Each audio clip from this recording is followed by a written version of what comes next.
నమస్కారం. City news కి స్వాగతం. ముందుగా ముఖ్యాంశాలు.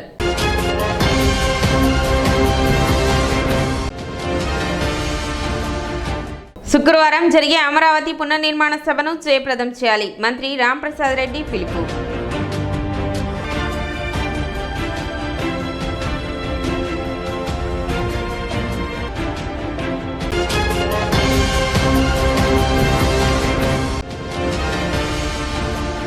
పట్టణంలో ఘనంగా మేడే వేడుకలు.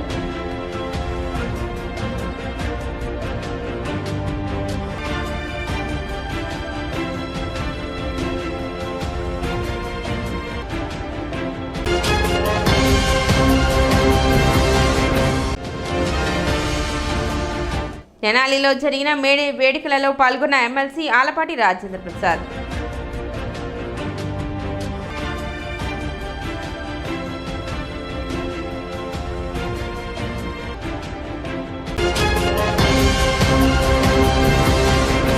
శుక్రవారం జరగబోయే రాజధాని పునర్నిర్మాణం చారిత్రాత్మక ఘట్టాన్ని ప్రజలు విజయవంతం చేయాలని మంత్రి రాంప్రసాద్ రెడ్డి పిలుపునిచ్చారు. ప్రధానమంత్రి నరేంద్ర మోదీ సభ జయప్రదం చేసే కార్యక్రమంలో భాగంగా కూటమి నాయకులు కార్యకర్తలతో సమావేశం నిర్వహించారు. ఎమ్మెల్సీలు ఆలపాటి రాజేంద్ర ప్రసాద్, ఎమ్మెల్సీ బీటీ నాయుడు, జనసేన గుంటూరు జిల్లా అధ్యక్షుడు గాదే వెంకటేశ్వర్లు కూటమి నాయకులతో సభకు ప్రజా సమీకరణపై చర్చించారు. ఇన్ఛార్జ్ మంత్రి రాంప్రసాద్ రెడ్డి మాట్లాడుతూ చంద్రబాబు నాయుడు ఆధ్వర్యంలో రీస్టార్ట్ అమరావతి పునః నిర్మాణం చారిత్రాత్మక ఘట్టం కాబోతుందని చెప్పారు. రాజధాని పునర్నిర్మాణానికి వస్తున్న ప్రధాని మోదీకి ఆంధ్రప్రదేశ్ ప్రజల కూటమి తరపున ధన్యవాదాలు తెలిపారు. యజ్ఞంలా జరుగుతున్న రాజధాని పునర్నిర్మాణ కార్యక్రమానికి ప్రజలందరూ మద్దతు తెలపాలన్నారు. చంద్రబాబు నాయుడికి రాజధాని పోలవరం 2 కళ్ళు, కేంద్రం ఆశీస్సులతో వాటి నిర్మాణాన్ని ముందుకు తీసుకువెళ్తున్నామని చెప్పారు. రాజధాని రైతులపై గత పాలకులు చేసిన దాడులు, పెట్టిన కేసులు, రైతుల కన్నీళ్లకు రేపు జరగబో సభ ద్వారా సమాధానం చెప్పాలన్నారు. మన బిడ్డలకు రాజధాని ఏది అంటే చెప్పలేని పరిస్థితికి గత పాలకులు దిగజార్చారని విమర్శించారు. రాజధాని పునర్నిర్మాణం రాష్ట్రం గాడిన పడుతుంది, యువతకు ఉపాధి అవకాశాలు లభిస్తాయి, ప్రజలందరూ తలెత్తుకుని గర్వంగా నిలబడతారని, తెనాలి నుండి 30,000 మంది ఈ సభకు తరలి వెళ్లనున్నట్లు చెప్పారు. రేపు జరగబోవు మోడీ సభకు ప్రజలందరూ పెద్ద ఎత్తున పాల్గొనాలని, విజయవంతం చేయాలని మంత్రి రాంప్రసాద్ రెడ్డి తెలిపారు. అంటే అమరావతి, అది చంద్రబాబు నాయుడు గారి ఒక బ్రాండ్. రీస్టార్ట్ అమరావతి అనే పేరుతో మరొక్కసారి ఆంధ్ర రాష్ట్ర ప్రజల యొక్క కళ, గత 5 సంవత్సరాలుగా నిర్వీర్యమైన కళను సార్థకం చేసుకుంటూ మరొక్కసారి గౌరవ ప్రధానమంత్రి నరేంద్ర మోడీ గారిచే రేపు ప్రారంభిస్తున్న సందర్భంగా రాష్ట్రంలో ఉన్న 175 నియోజకవర్గాల నుంచి ఆశేష జనవాహిని ఇక్కడికి విచ్చేసి నరేంద్ర మోడీ గారికి ముక్త కంఠంతో చంద్రబాబు నాయుడు గారు అయితేనే ఈ అమరావతిని మరొక్కసారి నిలబెడతారు, ఆయన నాయకత్వంలో అమరావతి పూర్తవుతుందని ఒక మనోనిబ్బరంతో ఒక యజ్ఞంలాగా జరగబోయే రేపు కార్యక్రమాన్ని విజయవంతం చేయవలసిందిగా ఇక్కడికి అందరం కూటమి నాయకులం అందరం ఇచ్చేసాం. రేపు సభ విజయవంతానికి ఇక్కడ నుంచి సుమారుగా 30,000 జనవాహిని ఇక్కడి నుంచి తీసుకొని పోయి తెనాలి అతి దగ్గరలో ఉన్న నియోజకవర్గాల్లో ఒకటి అమరావతికి.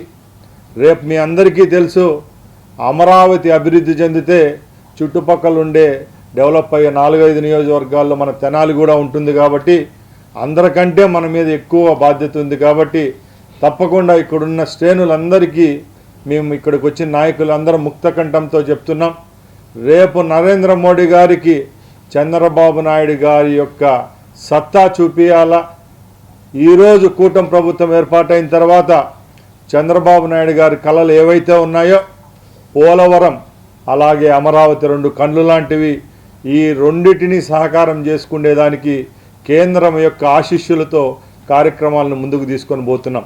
గత 5 సంవత్సరాల్లో అమరావతి రైతులు కార్చిన కన్నీళ్లకు ఈరోజు ఒక గుణపాఠంగా నాయకులకు చెప్పే విధంగా రేపు సభ విజయవంతం చేయాలి. 5 సంవత్సరాల్లో మన బిడ్డలు క్వశ్చన్ పేపర్లో ఆంధ్ర రాష్ట్ర రాజధాని ఏదంటే చెప్పలేని పరిస్థితి ఉంటే మరొక్కసారి చంద్రబాబు నాయుడు గారి నేతృత్వంలో 175 నియోజకవర్గాల నుంచి తరలి వచ్చి ఇక్కడ అమరావతికి సంఘీభావం తెలియజేసుకుంటున్నాం. ల్యాండ్ పూలింగ్ అనే సిస్టాన్ని తీసుకొని వచ్చి రైతులను కూడా భాగస్వామ్యం చేస్తూ ఆర్థికంగా ఎదగాల, వాళ్ళ కుటుంబాలు కూడా ప్రభుత్వంతో మమేకమై రేపు పురోభివృద్ధి చెందాలనే లక్ష్యంతో ఆ ల్యాండ్ పూలింగ్ని తీసుకొని వస్తే కొందరు చేతగాని నాయకులు దాని మీద వ్యంగ్యాస్త్రాలు వేశారు. ముఖ్యంగా అమరావతి రైతులు గత 5 సంవత్సరాల్లో చూసిన నరకం ఇంత అంత కాదు. అమరావతి రైతులపైన దాడి, అమరావతిలో నక్క చెల్లెలపైన దాడులు జరుగుతూ వస్తే ఇప్పుడు వాళ్ళు ఆ రోజు పడిన బాధకు ఈరోజు గౌరవ ప్రధానమంత్రి నరేంద్ర మోడీ గారు ఇక్కడికి వస్తున్నారు.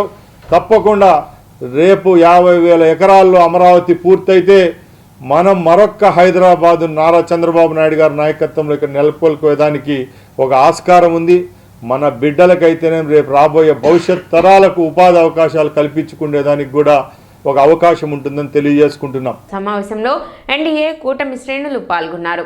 ఎక్కడైతే ఈ విధ్వంసం జరిగిందో, ఎక్కడైతే ఈ అరాచకం జరిగిందో, ఎక్కడైతే గ్రాఫిక్స్ అన్నారో, ఎక్కడైతే శ్మశానం అన్నారో, ఎక్కడైతే జలాశయంలో కడుతున్నారు రాజధాని అన్నారో, ఈ రోజున కూటమి నాయకుడైనటువంటి చంద్రబాబు నాయుడు గారి యొక్క దూరదృష్టి ప్రపంచంలో 198 దేశాలు ఉంటే 198 దేశాల్లో కూడా ఎక్కడ కూడా ప్రజల రాజధాని అని చెప్పి ప్రజల్ని భాగస్వామ్యం చేసినటువంటి రాజధాని ఇంతవరకు ఎక్కడ కూడా ఏర్పడలా. మొట్టమొదటిగా చరిత్రకు శ్రీకారం చుట్టి చారిత్రాత్మకమైనటువంటి వాస్తవాన్ని ఈ రోజున మరలా ప్రజల ముందు ఉంచడానికి ప్రయత్నించే నాయకత్వం ఈ రోజున కూటమి నాయకత్వం. అమరావతి అనే నామకరణం చేసుకున్నటువంటి ఈ రాజధానిని పునర్నిర్మాణం చేసి ప్రపంచ చరిత్ర పుటల్లో చిరస్థాయిగా నిలిచిపోయేలాగా చేయాలనే ఒక తపన పడుతున్నటువంటి కూటమి నాయకత్వానికి మద్దతు పలకటానికి వస్తున్నటువంటి ప్రధాని మోడీ గారిని మనందరం కూడా ఆహ్వానించుకోవాలి. ఈ రోజున ప్రతి ఒక్కరూ కూడా రాజధాని లేని రాష్ట్రంగా గాయపడ్డ సైనికుల్లాగా జీవనం కొనసాగించిన మనందరం కూడా నీ నా అనే భావం లేకుండా, స్త్రీ పురుషులు అనేది లేకుండా, చిన్న పెద్ద అనేది లేకుండా ఈ రోజున మనందరం కూడా తరలి వెళ్ళాలి. కాలినడకన వెళ్ళేవాళ్ళు కాలినడకన వెళ్ళాలి, సైకిల్ మీద వెళ్ళేవాళ్ళు సైకిల్ మీద వెళ్ళాలి, మోటార్ సైకిల్ మీద వెళ్ళేవాళ్ళు మోటార్ సైకిల్ మీద వెళ్ళాలి. ఈ వాహనం ఆ వాహనం దొరికిన వాహనాన్ని ఎక్కి మన మద్దతు పలకాల్సిన అవసరం, మనం ఆహ్వానించాల్సినటువంటి అవసరం, ఇది మన బాధ్యత. అలాంటి బాధ్యత మనందరి యొక్క భవిష్యత్ సంఘాల మీద ఉంది అనేది ఎవరు మర్చిపోకూడదు అని చెప్పి ఈ ప్రాంత ప్రజలు విజ్ఞప్తి చేస్తా ఉన్నారు. రాజధాని నిర్మాణం జరిగేటప్పుడు 4 లక్షల మంది అసంఘటిత కార్మికులు కానీ లేదా స్కిల్డ్ లేబర్ కానీ ఎంతోమంది ఇక్కడ ఉండేవాళ్ళు. దానివల్ల పరోక్షంగా ఎన్నో రకాలైనటువంటి వ్యాపార వాణిజ్యపరమైనటువంటి వాళ్ళందరూ కూడా బాగుపడ్డారు. ఎంతో సర్క్యులేషన్ అయ్యేది. ఇవన్నీ కూడా ఈ రోజున 2019 నుంచి ఈనాటి వరకు కూడా ఒక్క కదలిక లేదు. కదలిక లేకపోగా ఉన్న ఆకాశ హార్మోనియంలాగా కట్టినట్లన్నింటి శిథిలాలు చేశారు. వేసిన ఆ రోడ్లని తరలించుకుపోయారు, అక్కడున్న పైపులను తరలించిపోయారు, అక్కడున్న ఐరన్ను దొంగలించిపోయారు. కిరాతకంగా వ్యవహరించినటువంటి గత ప్రభుత్వం యొక్క వైఖరికి కూడా ఈ రోజున మనం ఏంటి అనేది నిరూపించుకోవాల్సిన అవసరం ఉంది. 1,00,000 కోట్లతో నిర్మాణం అయ్యేటువంటి ఈ రాజధానిని ఈ రోజున చట్టం కూడా చేయమని చెప్పి కోరడానికి మనందరం కూడా తరలి వెళ్లాల్సిన అవసరం ఉంది. భారతదేశ ప్రధాని అయినటువంటి నరేంద్ర మోడీ గారు గత ముఖ్యమంత్రి జగన్మోహన్ రెడ్డి గారు చేసినటువంటి విధ్వంసాన్ని, ఆ గాయం సంబంధించినటువంటి మచ్చలు ఇంకా ఉన్నాయి. ఆ గాయాన్ని సంబంధించినటువంటి మచ్చలు మాఫీ చేయడానికి 5 కోట్ల మంది ఎంతో ఎదురు చూస్తున్నటువంటి అమరావతి రాజధానికి సంబంధించి పునః ప్రారంభించడానికి రేపు రాబోతున్నారు. ఆ సందర్భంగా తెనాలి నియోజకవర్గానికి సంబంధించినటువంటి గౌరవనీయులు పెద్దలు ఇన్ఛార్జ్ శాసన మండలి సభ్యులు పెద్దలు ఆలపాటి రాజా గారు, అదేవిధంగా తెనాలికి సంబంధించి జనసేనకు సంబంధించిన జిల్లా అధ్యక్షులు గౌరవనీయులు పెద్దలు ప్రముఖ న్యాయవాది గాది వెంకటేశ్వర్లు గారు, అదేవిధంగా మొత్తం ఓవరాల్ పిఎం గారి ప్రోగ్రాం చూడడానికి ముఖ్య అతిథులు, అదేవిధంగా పరిశీలకులు వచ్చినటువంటి గౌరవనీయులు పెద్దలు రాష్ట్ర మంత్రివర్యులు రాంప్రసాద్ రెడ్డి గారు, అదేవిధంగా తెలుగుదేశం పార్టీకి సంబంధించినటువంటి కుద్దూస్ గారు చాలామంది ఉన్నారు. అదేవిధంగా మా తెలుగుదేశం పార్టీ నాయకులు అన్న చల్ల అన్న గారు, అదేవిధంగా మరి తెనాలికి మంత్రిగా బాధ్యతలు నిర్వర్తిస్తున్నటువంటి శాసనసభ్యులు మనోహరన్న గారు రాలేదు, నాదెండ్ల మనోహరన్న గారు ఆయన కూడా వస్తున్నారు. ఆయన గారికి Telugu Desam party, Janasena, BJP NDA కూటమికి సంబంధించినటువంటి పెద్దలందరూ కూడా ఈ యొక్క బృహత్తరమైనటువంటి కార్యక్రమంలో భాగస్వామి అయినందుకు వాళ్ళందరూ కూడా పేరు పేరున ధన్యవాదాలు తెలుపుతూ ఒక చారిత్రాత్మక ఘట్టం ఆవిష్కరించబోతున్నాం. దానికి సంబంధించి ఆ ఘట్టానికి సాక్షాత్ దేశ ప్రధాని రాబోతున్నారు. రేపటి దినం ఈ యొక్క సభను జయప్రదం చేయనేసి మీ ద్వారా ప్రజలను విజ్ఞప్తి చేస్తున్నాం. ఇప్పటి వరకు కూడా మన పిల్లలు కానీ మనం కానీ ఆంధ్రప్రదేశ్ రాజధాని ఏదని అడిగితే ఎక్కడ కూడా సమాధానం చెప్పలేనటువంటి పరిస్థితి. గత 5 సంవత్సరాలు మనమంతా కూడా ఎలాంటి పరిపాలన మనం అందరూ చూసాం. ఒక రాక్షస పరిపాలన చూసాం. అన్ని వర్గాలు, అన్ని మతాలు అందరూ కూడా ఎవరు కూడా హ్యాపీగా లేరు. చట్టసభల్లో వదలలేదు, న్యాయస్థానాల్లో వదలలేదు, బ్యూరోక్రట్ను వదలలేదు. అన్ని వ్యవస్థలను నాశనం చేసేసి గత ప్రభుత్వం, గత ముఖ్యమంత్రి చేసినటువంటి గాయాలు ఇంకా గాయం మానింది, కానీ దానికి సంబంధించినటువంటి అదే ఉన్నాయి, గుర్తులు అట్లే ఉన్నాయి. ఆంధ్రప్రదేశ్కు ప్రపంచ స్థాయి తగ్గట్టు కూడా రాజధాని నిర్మాణానికి నా వంతుగా నేను తోడ్పడతానని హామీ ఇవ్వడం, హామీ మాట మేరకు రేపు రాబోతున్నారు. ఆంధ్ర రాష్ట్రం విడిపోయిన తర్వాత 2014లో రాజధాని లేకుండా ఇక్కడికి వచ్చిన తర్వాత ఆనాటి ఉమ్మడి ప్రభుత్వం ఒక ప్లేస్ని ఐడెంటిఫై చేసి రాజధానిగా స్టార్ట్ చేసి దానికి ఆ రోజునున్నటువంటి ఈ రోజునున్నటువంటి ప్రధానమంత్రి నరేంద్ర మోడీ గారు వచ్చి శంకుస్థాపన చేసి వెళ్తే ఆ రోజు ప్రభుత్వం త్వరితగతి నిర్మిద్దామని చెప్పేసి సెక్రటేరియట్ కానీ, అసెంబ్లీ కానీ, హైకోర్టు కానీ అన్నీ కూడా మొదలుపెట్టి ఒక ప్లాన్ చేసిన తర్వాత ఏదేమన్నా కానివ్వండి నెక్స్ట్ గవర్నమెంట్ వచ్చేసరికి మారిన గత 5 సంవత్సరాలు కూడా ఆ రాజధాని మీద ఎన్ని కార్టూన్లు వేశారో, ఎన్ని రకాలుగా దాన్ని చింద్రవందరలు చేసి 3 అన్నారు, 4 అన్నారు, కులాలు ఆపించారు, ఏమంటాం అది మునిగిపోతుందన్నారు. ఎన్ని చేయాలన్నీ చేశారు. కానీ ఇన్ని చేసి పోని ఎక్కడైనా రాజధాని కట్టారంటే ఏమి లేదు. మళ్ళా వెనక్కి వస్తే రాజధాని ఏదంటే మళ్ళీ అమరావతి. సో ఇవన్నిటి మీద కూడా ఒక నమ్మకం కలిగించడానికి ఈ రాష్ట్ర ప్రజలకి రేపు జరగబోయేటటువంటి కార్యక్రమం.